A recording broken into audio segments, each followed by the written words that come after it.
বিশ্বকাপ ধরে রাখার মিশন নিয়ে আগামীকাল মাঠে নামছে বর্তমান বিশ্ব চ্যাম্পিয়ন আর্জেন্টিনা। গ্রুপ জেতে নিজেদের প্রথম ম্যাচে তাদের প্রতিপক্ষ আফ্রিকার শক্তিশালী দল আলজেরিয়া। আর এই ম্যাচকে সামনে রেখে আলবিসেলেস্তে শিবিরে চলছে শেষ মুহূর্তের প্রস্তুতি।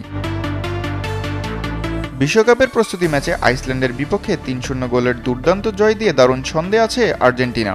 আক্রমণ, মাঝমাঠ ও রক্ষণ তিন বিভাগেই ছিল দাপুটে পারফরম্যান্স। বিশেষ করে লিওনেল মেসির নেতৃত্বে আক্রমণ ভাগ ছিল দুর্দান্ত। তবে এই স্বস্তির মাঝেও বড় ধাক্কা খেয়েছে আর্জেন্টাইন শিবির। চোটের কারণে প্রথম ম্যাচে মাঠে নামতে পারছেন না নির্ভরযোগ্য লেফট ব্যাক নিকোলাস তাগলিয়াফিকো। সব মশার বিরুদ্ধে সুরক্ষা দিতে এলো বসুন্ধরা এক্সট্রিম অ্যারোসল, মশার বিরুদ্ধে এক্সট্রিম সুরক্ষা। তার অনুপস্থিতিতে এই পজিশনে স্ক্যালোনের মূল ভরসা হতে পারেন লিসান্দ্রো মার্টিনেজ।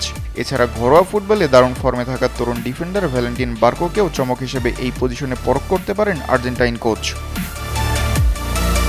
অবশ্য দলের স্বস্তির খবরও রয়েছে। চোট কাটিয়ে দলে ফিরেছেন বিশ্বকাপ জয়ী গোলরক্ষক এমিলিয়ানো মার্টিনেজ। ফলে গোলবারের নিচে আবারও ভরসার প্রতীক হয়ে দাঁড়াবেন দিবু মার্টিনেজ। আলজেরিয়ার বিপক্ষে স্ক্যালোনির পরিকল্পনায় থাকতে পারে পরিচিত ৪-৩-৩ ছক। রক্ষণে রোমেরো, ওটামেন্ডির অভিজ্ঞ জুটি, মাঝমাঠে ডিপল, এনজো ফার্নান্দেস ও ম্যাকেলিস্টারের নিয়ন্ত্রণ।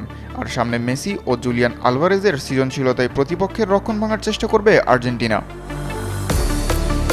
তবে প্রতিপক্ষকে হালকাভাবে নেওয়ার সুযোগ নেই। সাম্প্রতিক সময়ে দারুণ ছন্দে রয়েছে আলজেরিয়া। দ্রুতগতির আক্রমণ, শক্তিশালী কাউন্টার অ্যাটাক এবং অভিজ্ঞ ফুটবলারদের নিয়ে তারা যে কোনো দলের জন্যই হয়ে উঠতে পারে কঠিন পরীক্ষা। সেই কারণেই স্ক্যালোনির পরিকল্পনায় থাকবে শক্ত ডিফেন্স, মাঝমাঠে নিয়ন্ত্রণ এবং দ্রুত কাউন্টার ঠেকানোর কৌশল। মেসি আলভারেজদের আক্রমণ ভাগকে কাজে লাগিয়ে শুরুতে গোল আদায় করে ম্যাচের নিয়ন্ত্রণ নিতে চাইবে বর্তমান বিশ্ব চ্যাম্পিয়নরা।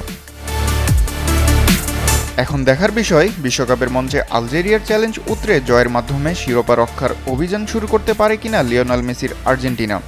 সেই রোমাঞ্চকর উত্তর জানতে আমাদের চোখ রাখতে হবে কানসাস সিটি স্টেডিয়ামের সবুজ গালিচায়।